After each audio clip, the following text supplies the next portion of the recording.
नमस्कार, कैसे हैं आप सब। तो आप सभी का मैथ विद आकाश त्रिपाठी में बहुत बहुत स्वागत है।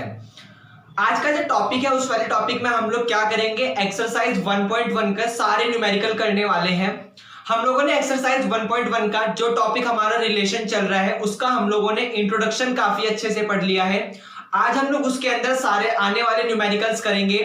यहाँ पर जितने भी न्यूमेरिकल्स हैं, यहाँ पे टोटल 16 न्यूमेरिकल है, तो हम 16 के 16 न्यूमेरिकल करेंगे। अब यहाँ पर बात ये आती है कि जब 16 के 16 न्यूमेरिकल करवाऊंगा तो वीडियो जाने वाली है काफी लंबी, करीब 3 से 4 घंटे की वीडियो जाएगी। लेकिन आप लोग क्या करेंगे, सबसे पहले मेरा इंट्रोडक्शन वाला पार्ट देख लेंगे जिसका लिंक डिस्क्रिप्शन में दिया हुआ है। उसके बाद सारे क्वेश्चंस को अपने आप प्रैक्टिस करने की कोशिश करिए। ये आपको समझ आया? फिर जहां पे जिस क्वेश्चन में आपको डाउट आता है वहां पर उस क्वेश्चन की टाइमिंग का जो लिंक दिया हुआ है वो मैंने डिस्क्रिप्शन में दिया हुआ है। आप वहां से टाइमिंग देखिए, हर क्वेश्चन की टाइमिंग डिस्क्रिप्शन में दी हुई है। आप वहां से क्वेश्चंस की टाइमिंग देखिए और जिस क्वेश्चन में आपको डाउट है वहां पे सीधा टाइम पे क्लिक करिए और अपना क्वेश्चन स्टार्ट करिए समझना। ये आपको समझ आया? तो यहाँ पर ये बेनिफिट हो जाएगा आपका कि आपको सारे क्वेश्चंस देखने की जरूरत नहीं पड़ेगी। आपको जिस क्वेश्चन की जरूरत है, जिन जिन क्वेश्चन की जरूरत है, जिन जिन पॉइंट की जरूरत है वहां पर जाइए। हर क्वेश्चन की लिंक जो है वो डिस्क्रिप्शन में दी हुई है। वहां पे टाइमिंग की लिंक दिया हुआ है कि कौन सा क्वेश्चन कब स्टार्ट हो रहा है, कब खत्म हो रहा है, सब डिस्क्रिप्शन में दिया हुआ है। आप लोग प्लीज वहां से टाइमिंग देखिएगा और फिर अपना टॉपिक स्टार्ट करिएगा, क्योंकि मैं यहाँ पे तो हर पूरा का पूरा कंप्लीट करवाने वाला हूँ, क्वेश्चन नंबर 1 से लेकर क्वेश्चन नंबर 16 पे। क्योंकि मैं यहाँ पर जिस समय पढ़ा रहा हूँ उस समय नहीं पता मेरे को कौन सा बच्चा देख रहा है, मतलब होशियार बच्चा है या फिर थोड़ा कमजोर बच्चा, तो इसलिए तो मैं पूरा अपना एवरेज लेके चलूंगा और वहां पे सारे के सारे क्वेश्चन करवाऊंगा। ये आपको समझ आया? तो चलिए स्टार्ट करते हैं क्वेश्चन। आइए देखिए, सबसे पहले मैं यहाँ पे लिख देता हूँ, शरफ कर दे।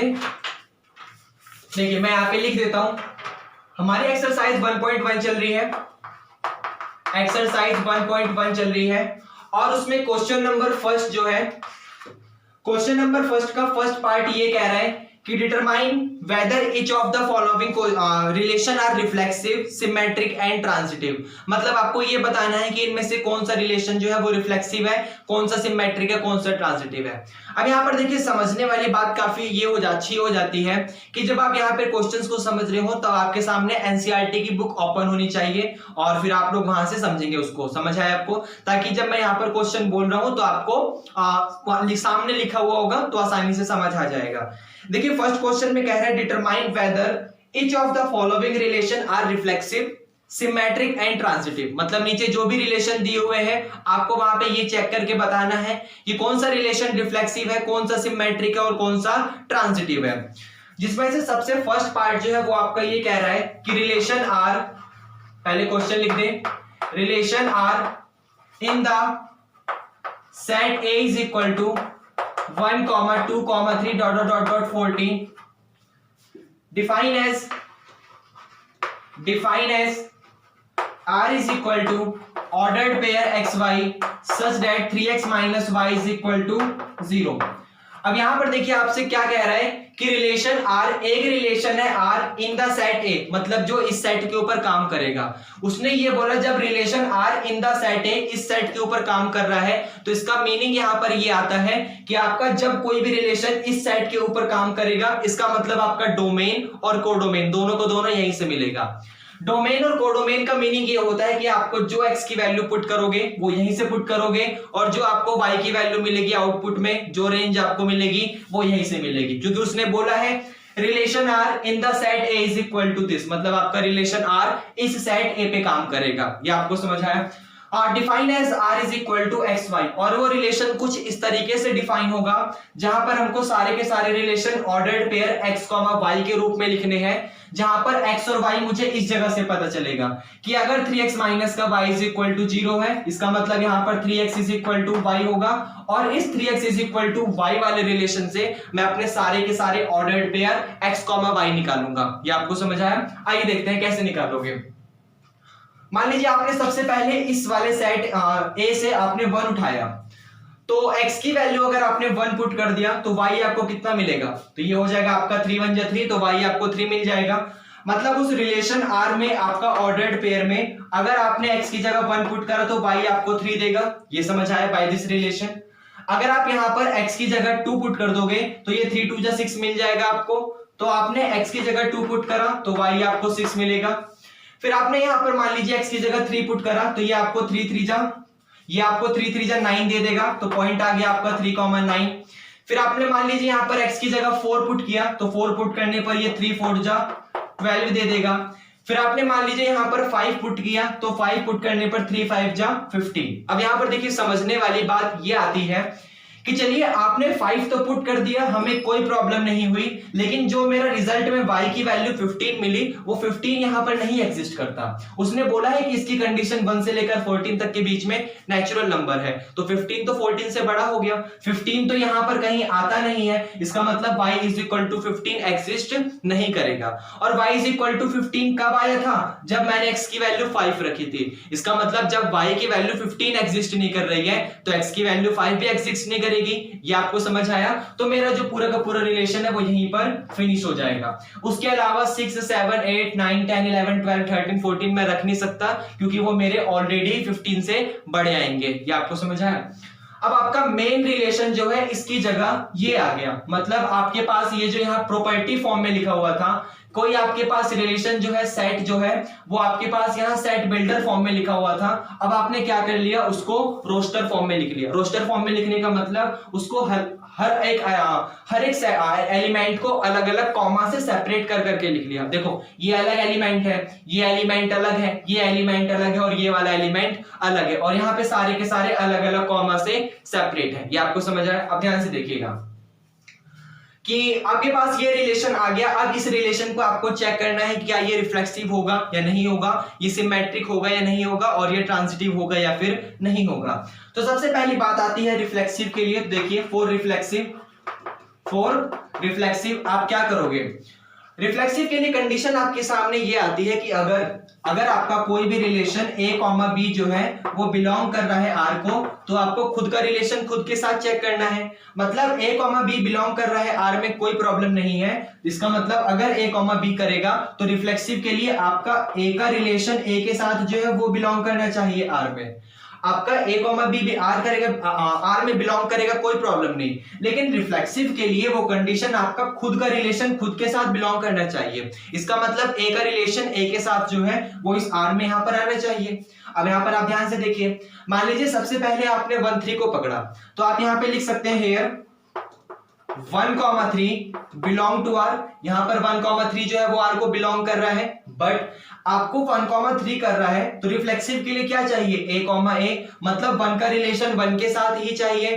तो 1, 3 तो कर गया, आपको अब चाहिए 1, 1, क्योंकि इस वाले की जगह यही सेम टू सेम चाहिए।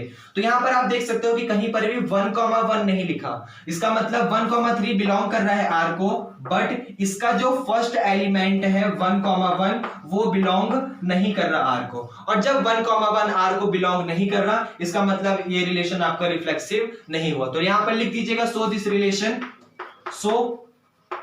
रिलेशन इज नॉट रिफ्लेक्सिव, लिख दोगे। आगे बढ़ता हूं मैं। उसके बाद बात आती है सिमेट्रिक के लिए। तो फॉर सिमेट्रिक के लिए हम लोग चेक करते हैं। सिमेट्रिक का मतलब क्या था? आपके सामने जो भी रिलेशन दिया हुआ है आप उसको अपोज कर दोगे। अपोज करने का मतलब पलट दोगे। जैसे यहां पर आप देख सकते हो कंडीशन ये होती है सिमेट्रिक की कि अगर इफ a, b जो है वो बिलोंग कर रहा है r को, दिस इंप्लाइज दैट इसका अपोजिट का मतलब b, a जो है वो भी बिलोंग करना चाहिए r को। ये आपको समझ आया? अगर a, b r को बिलोंग करेगा तो इसका अपोजिट b, a भी r को बिलोंग करना चाहिए। अब आप यहां पर ध्यान से देख सकते हैं, मान लीजिए आपने 1 3 को ही पकड़ा, क्योंकि आपका किसी भी एक एलिमेंट के लिए अगर कंडीशन अनसेटिस्फाइड होती है, इसका मतलब पूरे के पूरे रिलेशन के लिए अनसेटिस्फाइड है, तो मैं सबसे पहले इसे पकड़ूंगा, इसे चेक करूंगा। उसके बाद अगर ये यहाँ पे सही हो रहा होगा तो आगे जाऊंगा, अगर यहीं गलत हो जाएगा तो यहीं रुक जाके सीधा बोल दूंगा कि वो रिलेशन आपका रिफ्लेक्सिव नहीं है, सिमेट्रिक नहीं है, या जो भी है। ये आपको समझ आया? तो मैंने यहां पर मान लिया 1 3 को पकड़ा और लिख दिया 1, 3 जो है वो बिलोंग कर रहा है r को। वही हेयर 1, 3 जो है बिलोंग टू r, बट लेकिन इसका अपोजिट चाहिए। अपोजिट का मतलब 1 3 का उल्टा 3 1 हो जाएगा। तो आपका यहाँ पे 3, 1 कहीं बिलोंग कर रहा है क्या? नहीं कर रहा, क्योंकि 3 के साथ 9 आ रहा है लेकिन 3 के साथ 1 नहीं आ रहा। तो यहां पर आप लिख सकते हो बट 3, 1 जो है वो बिलोंग नहीं कर रहा r को। और जब 3, 1 r को बिलोंग नहीं कर रहा, इसका मतलब ये रिलेशन आपका सिमेट्रिक नहीं हो पाया। तो लिख दीजिएगा so this relation is not a symmetric relation. समझ आया? आगे बढ़े, ट्रांजिटिव रिलेशन पे आए। आओ देखो, इसे रफ करूंगा रिफ्लेक्सिव सिमेट्रिक वाला। ठीक है, देखो अब ट्रांजिटिव पे आते हैं और आगे बढ़ते हैं। बहुत सिंपल केस है ट्रांजिटिव रिलेशन का। तो फॉर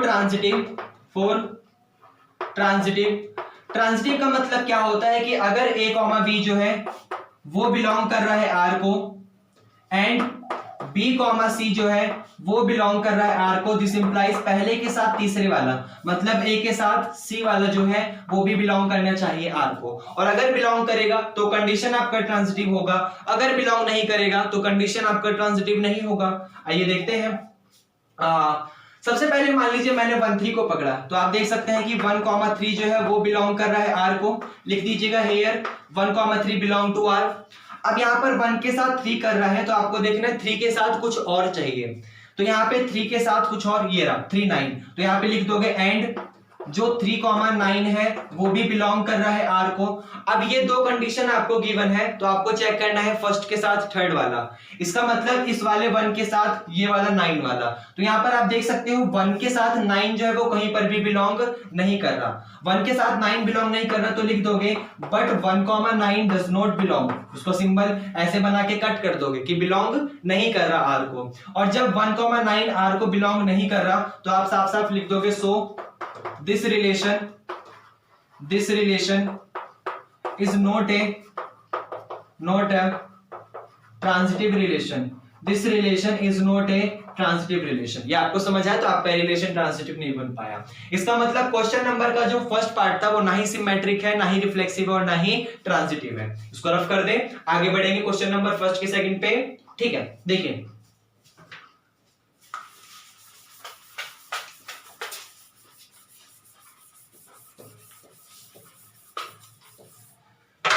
क्वेश्चन नंबर फर्स्ट का सेकंड, हाँ ये रहा, कह रहे रिलेशन आर, सेकंड क्वेश्चन है, क्वेश्चन नंबर फर्स्ट का सेकंड पार्ट है कि रिलेशन आर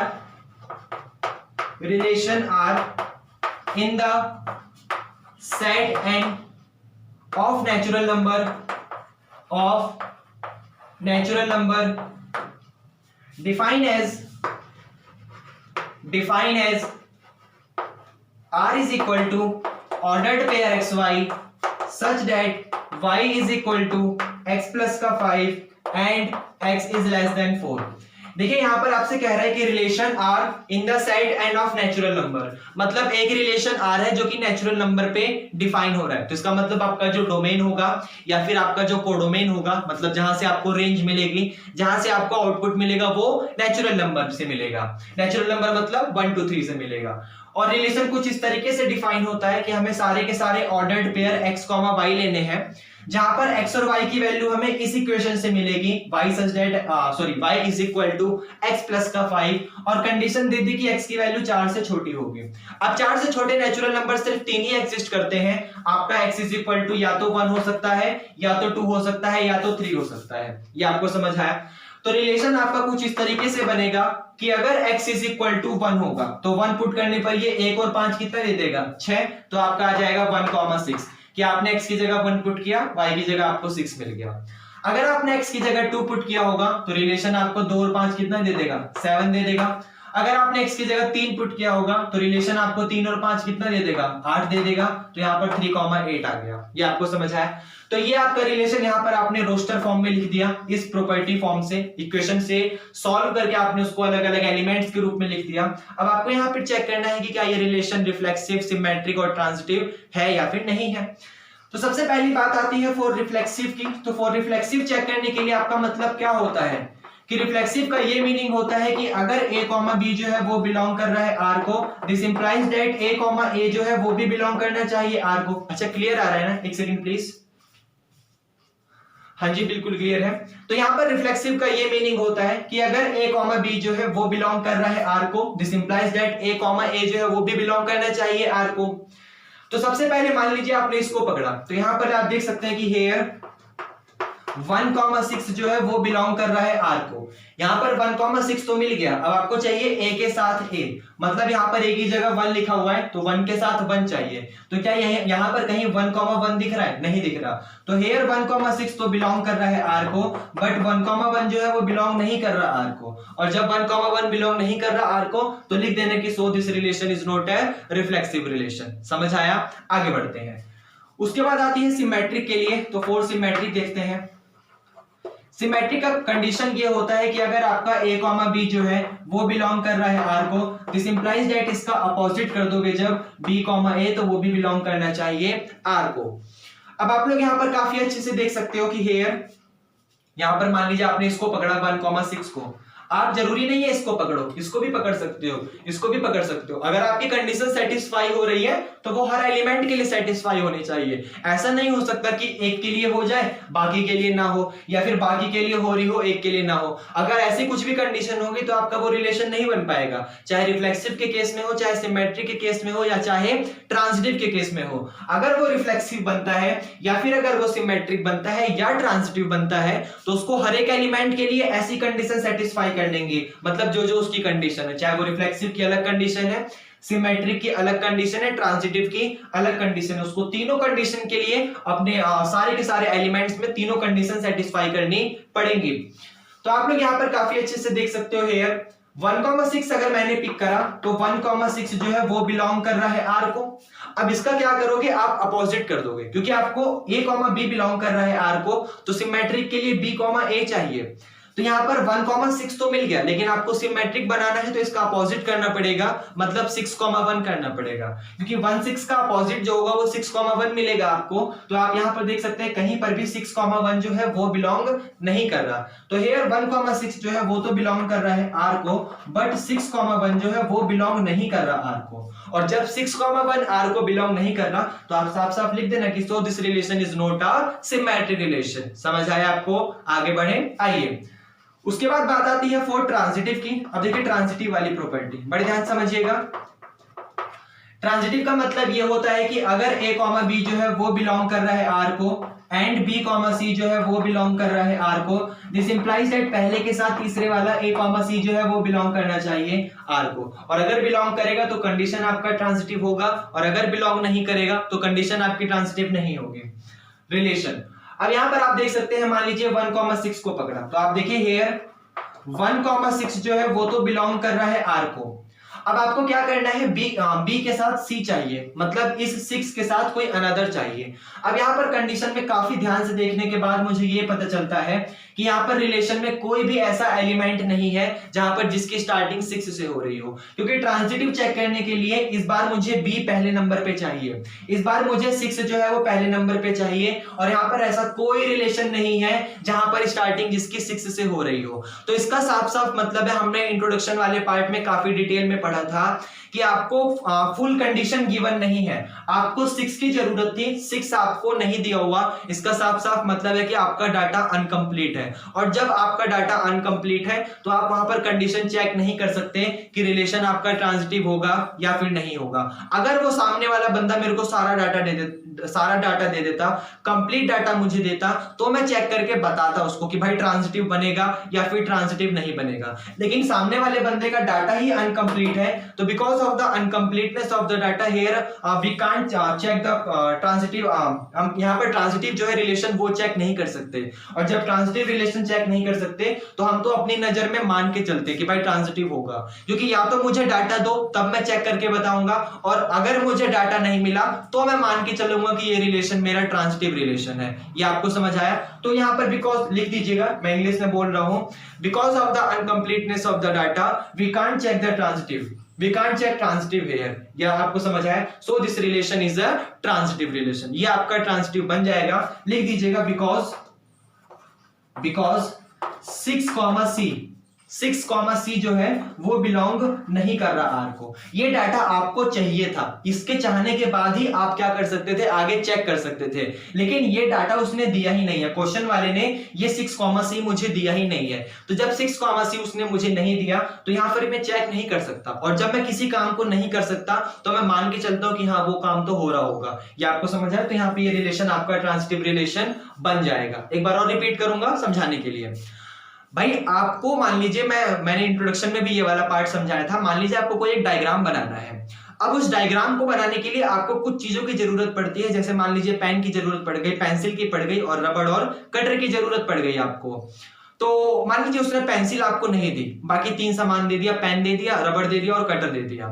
तो अब आपको पेंसिल नहीं दिया, इसका मतलब आपका जो डाटा है वो अनकंप्लीट डाटा है। आपको पेंसिल से ही डायग्राम बनाना था, या फिर उसने रबड़ नहीं दिया तो आपको रबड़ से रफ करना था। वो एक चीज आपका मतलब अनकंप्लीट है, क्योंकि उसकी वजह से आप डायग्राम को अच्छे तरीके से पूरा नहीं बना सकते। इसका मतलब जब वो चारों चीजें मुझे देता तब मैं चेक करता और ये देखता फिर मैं डायग्राम बना सकता हूं या फिर नहीं बना सकता। लेकिन उसने मुझे दिया ही नहीं है, उसने मुझे मान लीजिए पेंसिल दी ही नहीं, तो मैं डायग्राम बना ही नहीं पाऊंगा। और जब मैं डायग्राम बना ही नहीं पाऊंगा, इसका मतलब मेरे मन में तो हमेशा ये बात रहेगी ना कि भाई अगर वो देता तो मैं डायग्राम बना देता, लेकिन उसने डायग्राम दिया ही नहीं है तो मैं कैसे बनाऊं। इसका मतलब मैं तो डायग्राम बना देता। मेरे पास तो मतलब ये एटीट्यूड रहेगा कि सामने वाले बंदे ने पेंसिल नहीं दी, इसका मतलब मैं डायग्राम बना देता। ये आपको समझ आया? तो उसी तरीके से यहाँ पर आपका डाटा अनकंप्लीट है, और अनकंप्लीट डाटा होने की वजह से आप बिल्कुल चौड़े होकर बोल सकते हो कि रिलेशन आपका ट्रांजिटिव रिलेशन बन जाएगा। बनता या नहीं बनता वो मैं तब चेक करता जब मुझे ये कंडीशन देता, लेकिन ये कंडीशन दी नहीं, इसका मतलब मैं मान के चलूंगा। ये आपको समझ आया? तो ये क्वेश्चन नंबर फर्स्ट का सेकंड पार्ट था। चलिए थर्ड देखते हैं, आगे बढ़ते हैं। थर्ड जो है, हाँ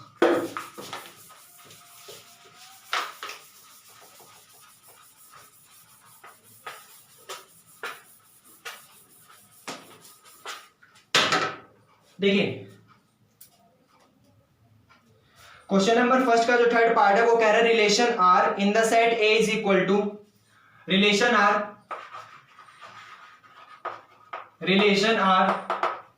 इन the set A is equal to 1 2 3 4 5 6 1 2 3 4 5 6 define as by condition as R is equal to, लिख देता हूं, as R is equal to ordered pair x, y such that y is divisible by x, such that y is divisible by x। अब यहां पर देखिए आपसे क्या कह रहा है कि relation r in the set a is equal to 1 2 3 4 5 6, मतलब आपका जो रिलेशन r है वो इस सेट पे डिफाइन हो रहा है। तो रिलेशन r का इस सेट पे डिफाइन होने का मतलब साफ साफ मीनिंग ये है कि आपका डोमेन और कोडोमेन दोनों इसी सेट 1 2 3 4 5 6 से आएगा। ये आपको समझ आया?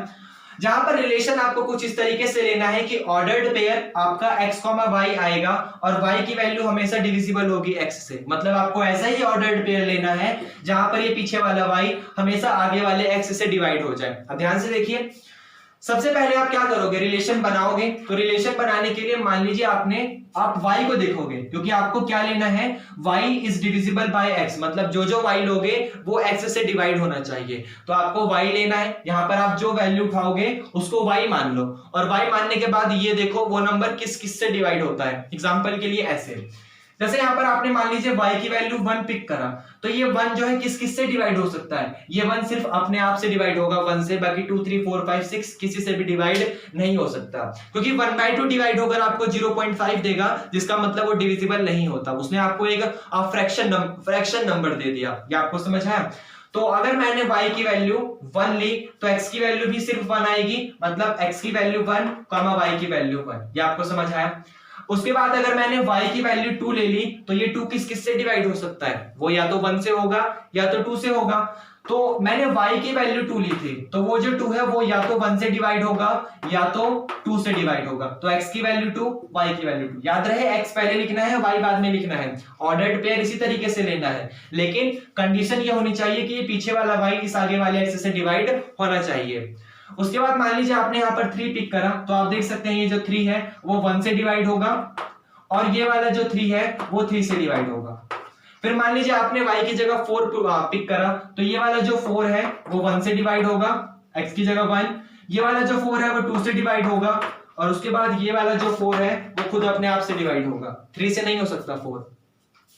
मान लीजिए आपने 5 पिक करा, तो 5 पिक करने के बाद आप देख सकते हैं कि वो वाला 5 1 से डिवाइड होगा, उसके बाद वो वाला 5 जो है वो 5 से डिवाइड होगा और किसी से डिवाइड नहीं हो सकता, और उसके बाद लास्ट में आपने मान लीजिए 6 पिक करा, तो 6 पिक करने के बाद आप देख सकते हैं कि वो वाला जो 6 है वो 1 से डिवाइड होगा, या तो वो 2 से डिवाइड होगा, या तो वो 3 से डिवाइड होगा, 4 से 5 से नहीं हो सकता, तो लास्ट में या तो वो 6 से डिवाइड होगा। तो ये आपके पास यहाँ पे सारे के सारे मतलब रिलेशन आ गया है, जिसके ऊपर आपको रिलेशन चेक करना है कि क्या ये पूरा का पूरा रिलेशन आपका रिफ्लेक्सिव, सिमेट्रिक और ट्रांजिटिव है या फिर नहीं है।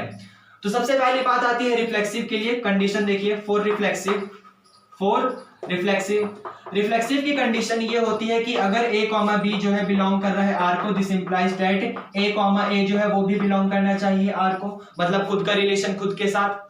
तो यहाँ पर आप देख लीजिए आपके पास चाहे जितने एलिमेंट हो 1 2 3 4 5 6 सबका खुद के साथ आ रहा है। जैसे 1, 1 आ रहा है, 2, 2 आ रहा है, 3, 3 आ रहा है, यहाँ पर 4, 4 आ रहा है, 5, 5 आ रहा है, 6, 6 आ रहा है। हर एलिमेंट का रिलेशन खुद के साथ आ रहा है। इसका मतलब आप देख सकते हो कोई सी भी कंडीशन ले लो, लिख देना यहाँ पर हेयर, चाहे वो 1, 1 हो, 2, 2 हो, 3, 3 हो, यहाँ पर 4, 4 हो, 5, 5 हो, यहाँ पर 6, 6 हो, सारे के सारे बिलोंग कर रहे हैं R को। So this relation is a reflexive relation. ये आपका रिफ्लेक्सिव बन जाएगा क्योंकि हर एक एलिमेंट के लिए खुद का रिलेशन खुद के साथ आ गया। ये आपको समझ आया?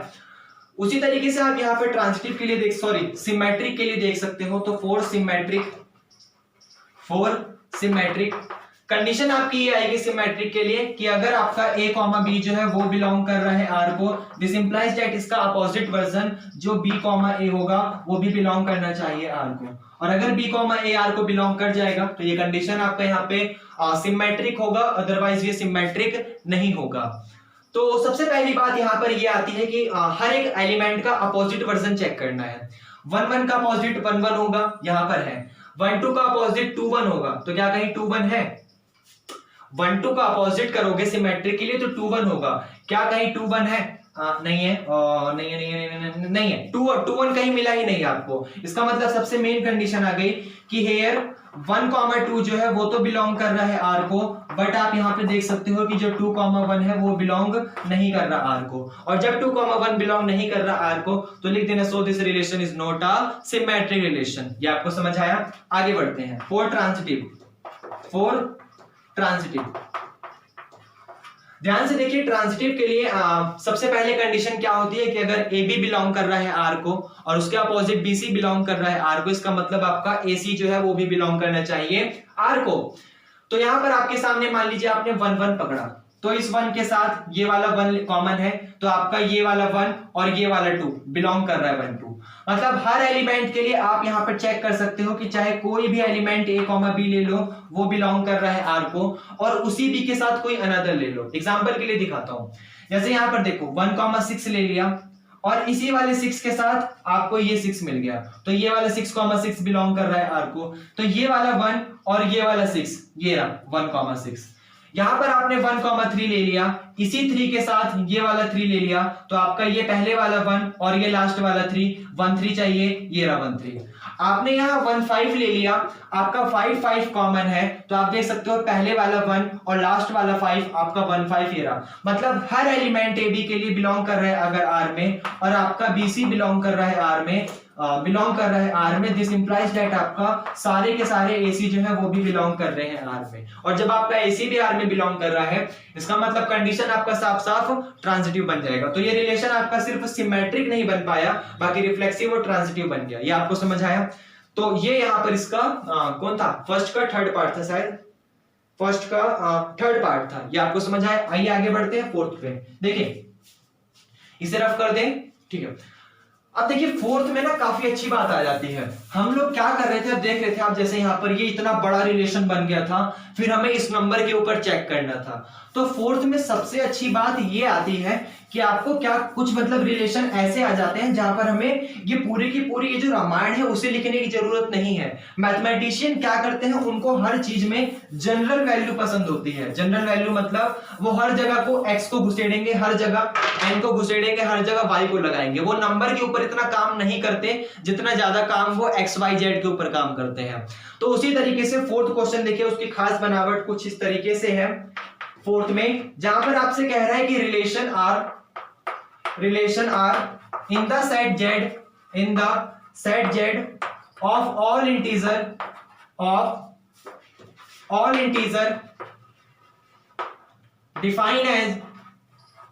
define as R is equal to ordered pair x y such that x minus का y is as integer। अब यहां पर देखिए, आपको अगर उसने कह दे कि रिलेशन R जो है वो आपका यहां पर एक किसी इन द सेट जेड का मतलब इंटीजर पे जो है वो डिफाइन हो रहा है, तो रिलेशन आपको ऐसे लेना है कि x माइनस का y सारा का सारा इंटीजर है। अब इंटीजर तो सारी पॉजिटिव वैल्यू होती हैं, सारी की सारी नेगेटिव वैल्यू होती हैं, मतलब जिन्हें काउंट कर सकते हैं, और एक जीरो होता है। अब यहां पर सबसे मेन बात आपकी यहां पर ये समझने वाली आती है कि आपको हर एक नंबर में से मतलब इतने सारे पॉजिटिव नंबर होते हैं, इतने सारे इनफाइनाइट पॉजिटिव, इनफाइनाइट नेगेटिव, और एक नंबर जीरो होता है, तो आपको हर नंबर में से हर नंबर सब्ट्रैक्ट कर करके अगर आप चेक करोगे तो पागल हो जाओगे और यहाँ पे कंप्लीट भी नहीं हो पाएगा, पूरी जिंदगी गुजर जाएगी, लेकिन मैं हर नंबर में से हर नंबर सब्ट्रैक्ट नहीं कर पाऊंगा। तो यहाँ पर क्या करूंगा कि मैं अपने जनरल वर्ड का यूज करूंगा। जनरल कैसे, देखो ध्यान से, बहुत ध्यान से। कंडीशन आती है फॉर रिफ्लेक्सिव के लिए। रिफ्लेक्सिव में मुझे क्या चाहिए कि यहाँ पर ए बी की छोड़ के एक्स वाई की बात हो रही है, तो रिफ्लेक्सिव में मुझे क्या चाहिए कि अगर x, y जो है वो बिलोंग कर रहा है R को, this implies that same to same, मतलब x, x जो है वो भी बिलोंग करना चाहिए R को, और अगर वो R को बिलोंग करेगा तो कंडीशन आपका सिमेट्रिक होगा, और अदरवाइज वो सिमेट्रिक नहीं होगा। तो यहां पर देखिए x माइनस y एक इंटीजर आ रहा था, कब, जब आपके ऑर्डर्ड पेयर x, y था। अब आपको क्या चाहिए, x, x चाहिए, मतलब y की जगह भी क्या पुट करने वाले हो, x पुट करने वाले हो। तो यहां पर भी y की जगह x पुट करोगे तो आपके पास क्या आ जाएगा, this implies that x minus x is an integer. x minus x जो है वो आपका एक इंटीजर आना चाहिए, और इस बात को आप काफी अच्छे से जानते हो कि जब x में से x सब्ट्रैक्ट करोगे तो रिजल्ट आपको जीरो मिलेगा, और जीरो जो है एक इंटीजर है, इसका मतलब जीरो बिलोंग कर रहा है इंटीजर को। तो ये कंडीशन आपकी सही हो गई, और जैसे ही ये कंडीशन सही हो गई, so this relation is a reflexive relation. ये आपको समझ आया? आइए आगे बढ़ते हैं। उसके बाद कंडीशन आती है फॉर सिमेट्रिक वाला, तो सिमेट्रिक वाला भी सेम उसी तरीके से चलेगा। आपके पास कंडीशन चाहिए कि अगर x, y जो है वो बिलोंग कर रहा है R को, this implies that y, x जो है वो भी बिलोंग करना चाहिए R को। अब यहां पर आप देख सकते हैं कि x, y जो है वो बिलोंग कर रहा है R को, तो आपको क्या करना है, इसका अपोजिट कर देना है। तो x, y बिलोंग कर रहा था R को, इसका मतलब x माइनस y एक इंटीजर था। अब मुझे चाहिए y, x, इसका मतलब x की जगह y पुट कर देना है, y की जगह x पुट कर देना है। तो रिलेशन आ जाएगा कि y minus x is an integer, y minus x is an integer. अब यहां पर ये जो y माइनस का x लिखा हुआ है, अगर आप यहां से माइनस कॉमन ले लो तो रिजल्ट में आपको माइनस का x माइनस y मिलेगा। मैंने y माइनस x से माइनस कॉमन ले लिया तो ये माइनस का हो जाएगा, ये प्लस का हो जाएगा, माइनस कॉमन ले लिया तो ये प्लस का और ये माइनस का। अब आप इंटीजर की बात काफी अच्छे से जानते हो कि इंटीजर में अगर कोई नंबर प्लस का है तो उसका अपोजिट माइनस भी होता है, जैसे +2 के लिए -2, +3 के लिए -3, +6 के लिए -6, -5 के लिए +5, -2 के लिए +2। मतलब हर एक नंबर के लिए उसका अपोजिट नंबर वहां जरूर बिलोंग करता है। तो this implies that -x -y जो है वो बिलोंग कर रहा है इंटीजर में, और जब वो इंटीजर में बिलोंग कर रहा है तो ये रिलेशन आपका सिमेट्रिक रिलेशन बन जाएगा। समझा? तो यहां पर वो नंबर्स के ऊपर चेक करने की जरूरत नहीं है, हम लोग जनरल क्वांटिटी के ऊपर भी चेक कर सकते हैं, और देखिए कितना आसान है। आगे बढ़ते हैं। उसके बाद आती है कंडीशन फॉर ट्रांजिटिव कंडीशन के लिए आप काफी अच्छे से देख सकते हैं कि अगर आपको क्या चाहिए, x, y जो है वो बिलोंग कर रहा है R को, एंड y के साथ कोई तीसरा नंबर z जो है वो बिलोंग कर रहा है R को, दिस इंप्लाइज दैट पहले वाले x के साथ लास्ट वाला z जो है वो बिलोंग करना चाहिए R को। तो x, y बिलोंग कर रहा है R को, इसका मतलब आप देख सकते हो कि आपका x माइनस y बिलोंग कर रहा है इंटीजर में। y, z बिलोंग करने का मतलब है कि y माइनस का z एक इंटीजर होना चाहिए।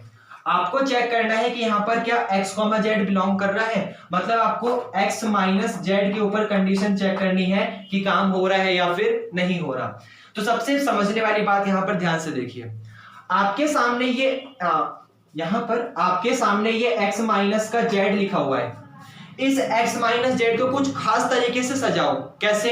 इसकी वजह से यहां पर आप देख सकते हो एक जगह माइनस का y है, एक जगह प्लस का y है। अगर दोनों को एक साथ कंबाइन कर दिया तो कट जाएगा, और कटने के बाद प्लस का x बचेगा, माइनस का z बचेगा। मेरे को x माइनस जेड ही चाहिए, तो मैं यहां पर इसको क्या करूंगा, x माइनस वाई को अलग करूंगा, प्लस का y माइनस जेड को अलग करूंगा। मतलब मैंने क्या करा, x माइनस जेड में एक बार माइनस वाई को जोड़ा, मतलब माइनस वाई को जोड़ा, और एक बार माइनस वाई को घटाया, या फिर y पहले घटाया फिर y जोड़ा। ऐसे भी बोल सकता हूं कि y से y कट जाएगा, कोई फर्क नहीं पड़ने वाला। तो आपके पास x माइनस जेड का मतलब x माइनस का y और y माइनस का z आ गया। अब x माइनस जेड का मतलब x माइनस का y और y माइनस जेड आया है, और आप लोग देख सकते हो कि चाहे वो x माइनस वाई की बात कर रहा हो, चाहे वो y माइनस जेड की बात कर रहा हो, दोनों के दोनों यहां पर इंटीजर है। x माइनस का y भी एक इंटीजर है, y माइनस का z भी एक इंटीजर है, और किसी भी दो इंटीजर का सम एक इंटीजर ही आता है।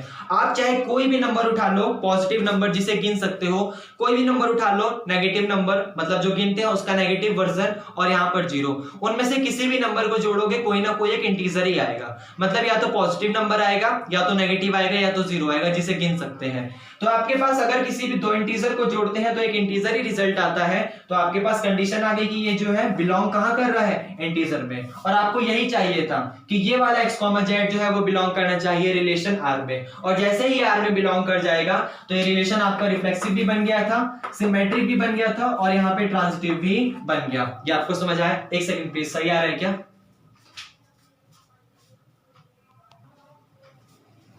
हाँ भाई बिल्कुल क्लियर है। आगे बढ़ते हैं। हाँ, हमारा फर्स्ट का फोर्थ जो है वो फिनिश हो चुका है। अब हम लोग फर्स्ट के फिफ्थ पे आ जाते हैं और अपने क्वेश्चन को आगे देखते हैं।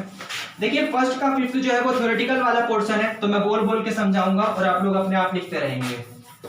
देखिए किस तरीके से बोल रहा है वो, एक सेकंड प्लीज। हाँ, और हाँ समझ आ रहा है कमेंट करो, रिप्लाई दो, क्योंकि आगे की देखो सच्चाई बताता हूं मैं, कोई छुपाने वाली बात नहीं है। देखो यहाँ पर टोटल क्वेश्चन है 16 क्वेश्चन को बताने पे अगर मेरे सामने कोई स्टूडेंट नहीं बैठा, सिर्फ एक फोन में कमरे में बैठा हुआ हूं मैं और वीडियो बना रहा हूं, तो करीब 16 क्वेश्चन बनाने पे करीब से करीब 4 घंटे का समय जाएगा अगर मैं ढंग से समझाऊंगा तो क्या करने वाले हैं कि यहाँ पर हम लोग 5 से 6 क्वेश्चन लेंगे, और उसके बाद आपके ऊपर सारी कंडीशन डिपेंड करेगी। अगर आपको अच्छा लगता है, अगर आपको सही लगता है कि मतलब मेरे को और आगे बनाना चाहिए, अगर व्यूज आ रहे हैं तो मैं आगे बनाऊंगा, वरना अगर कमेंट आता है कि नहीं बनाना चाहिए, ऐसे मतलब वो होता है, ठीक है, तो मैं आगे वीडियो ऐसे क्वेश्चंस की वीडियो आगे नहीं बनाऊंगा। क्योंकि सामने वाला स्टूडेंट जब तक क्वेश्चन कोई पूछेगा नहीं तो मुझे कैसे पता चलेगा कि उसके मन में इस क्वेश्चन में किस जगह उसको डाउट आया होगा या कैसे होगा, ये आपको समझ आए? तो बस वही बात है, सारी की सारी कंडीशन आपके कमेंट के ऊपर डिपेंड होंगे। तो कमेंट करके बताओ क्या मुझे और ऐसे क्वेश्चंस बनाने चाहिए या फिर नहीं। थ्योरेटिकल पोर्शन तो सारा बनाएंगे, पूरा कंप्लीट का कोर्स चल रहा है 12th क्लास का, लेकिन बात शुरू होती है इसकी न्यूमेरिकल पोर्शन की। तो न्यूमेरिकल पोर्शन सारा का सारा आपके कमेंट के ऊपर डिपेंड होगा, जिस तरीके से कमेंट आएगा आगे का निर्णय भी उसी तरीके से लिया जाएगा। क्वेश्चन नंबर 5 देखिए, 5 में कह रहे हैं कि relation R in the set A of human being in a town, मतलब आपका कोई भी एक शहर है जहां पर कुछ इंसान रहते हैं, तो उनके ऊपर कंडीशन कुछ दी हुई है।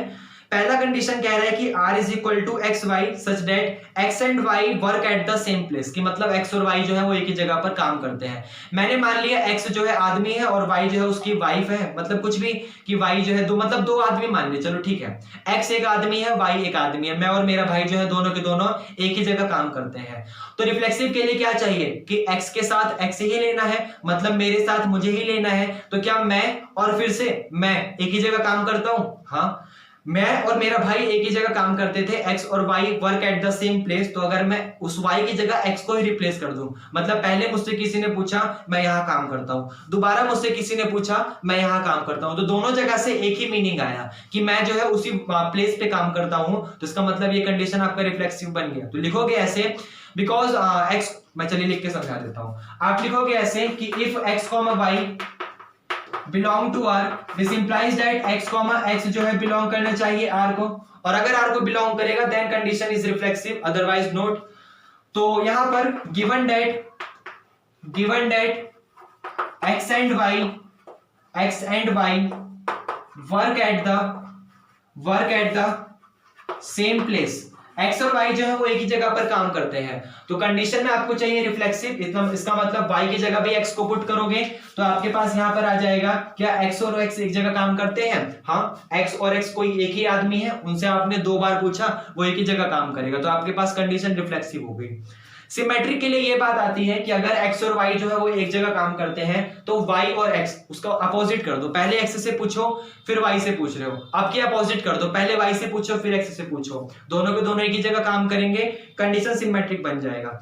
ट्रांजिटिव बन जाएगा अगर x और y एक ही जगह काम करते हैं और आपने इस y के साथ किसी तीसरे बंदे को पूछा z, वो भी उसी जगह काम करता है, मतलब जहां x काम करता है वहीं y करता है और जहां y काम करता है वहीं z करता है, तो इनडायरेक्टली जहां x काम करेगा वहीं z काम करेगा, सिंपल सा मीनिंग है। तो कंडीशन आपका ट्रांजिटिव भी बन गया, तो ये कंडीशन रिफ्लेक्सिव भी है, सिमेट्रिक भी है और ट्रांजिटिव भी है। आगे बात करता है x and y live in the same locality, कि x और y एक ही जगह रहते हैं, तो आप x की जगह x ले लोगे तो वो भी एक जगह रहेंगे, आप y की जगह x ले लोगे तो वो भी एक जगह रहेंगे, आप x के साथ y लोगे, y के साथ z लोगे तो वो भी आपका एक ही जगह रहेगा। थर्ड क्वेश्चन में इसी के थर्ड में कह रहा है सी जो है पार्ट की x is exactly 7 centimetre taller than y, कि x जो है वो y से 7 सेंटीमीटर लंबा है, तो x is equal to 7 plus का y है। अब आपको इसका रिफ्लेक्सिव चेक करने के लिए x के साथ x ही चाहिए, मतलब y की जगह x पुट करोगे तो ये आ जाएगा आपके पास x is equal to 7 plus का x, और x is equal to 7 plus x का मतलब है कि x जो है वो अपने आप से 7 बड़ा है। क्या मैं अपने आप से 7 इंच या फिर 7 सेंटीमीटर बड़ा हो सकता हूं? नहीं, कंडीशन गलत है। मैं अपने आप के बराबर हो सकता हूं, कभी भी बड़ा या छोटा नहीं हो सकता। तो उसी तरीके से x is equal to 7 plus का x जो है वो कंडीशन आपकी फॉल्स है, कि कोई भी नंबर जो है वो अपने आप से कभी भी 7 बड़ा नहीं हो सकता, तो ये कंडीशन आपका जो है रिफ्लेक्सिव नहीं बन पाएगा। अगर x is equal to 7 plus का y है तो यहां से y की वैल्यू निकालोगे तो वो x माइनस का 7 हो जाएगा। y की वैल्यू मैंने इसलिए निकाली क्योंकि सिमेट्रिक चेक करने के लिए आपको x, y के साथ y, x चेक करना था, मतलब इस बार x की जगह y आना चाहिए, y की जगह x आना चाहिए। तो पिछली बार x अकेला था, इस बार y को अकेला छोड़ना है, तो y के साथ x माइनस का 7 आ गया। इसका मतलब अगर x जो है वो y से 7 सेंटीमीटर लंबा है तो y भी x से 7 सेंटीमीटर लंबा होना चाहिए, लेकिन यहाँ पर y जो है वो x से 7 सेंटीमीटर छोटा हो गया, तो कंडीशन आपकी गलत है, सिमेट्रिक है, सिमेट्रिक नहीं है। ट्रांजिटिव की बात करता है, ट्रांजिटिव में आप लोग देख सकते हैं कि अगर x जो है वो y से 7 सेंटीमीटर लंबा है और y जो है वो z से 7 सेंटीमीटर लंबा है, तो x जो होगा वो z से 14 सेंटीमीटर लंबा हो जाएगा। सोच लो, आपका ट्रांजिटिव भी नहीं हो पाएगा। कह रहा है x is wife of y, अगर कोई x है वो पत्नी है y की, तो x जो है कभी भी खुद की पत्नी नहीं हो सकती, तो रिफ्लेक्सिव नहीं होगा। अगर x जो है वाइफ है y की, तो y जो है वो x की वाइफ नहीं हो सकती, वो हस्बैंड हो जाएगा, तो सिमेट्रिक भी नहीं होगा। और अगर x वाइफ है y की, तो y कभी भी किसी की वाइफ नहीं हो सकती, क्योंकि आपके पास कंडीशन में आ गया कि मान लो x जो है वो वाइफ है y की, तो इसका मतलब y एक हस्बैंड है, y एक मेल है, तो वो कभी भी किसी की आपके पास z वाली कंडीशन नहीं हो सकता, मतलब उसके पास कोई ऐसा रिलेशन एग्जिस्ट नहीं करेगा। समझाने के लिए ऐसे समझा सकता हूं कि आपके पास x जो है वो एक औरत है और वो किसी एक आदमी की जो है क्या है यहाँ पे वाइफ है, तो जब x किसी एक आदमी की वाइफ है तो आपको इसका अपोजिट वर्जन चेक करने के लिए एक सेकंड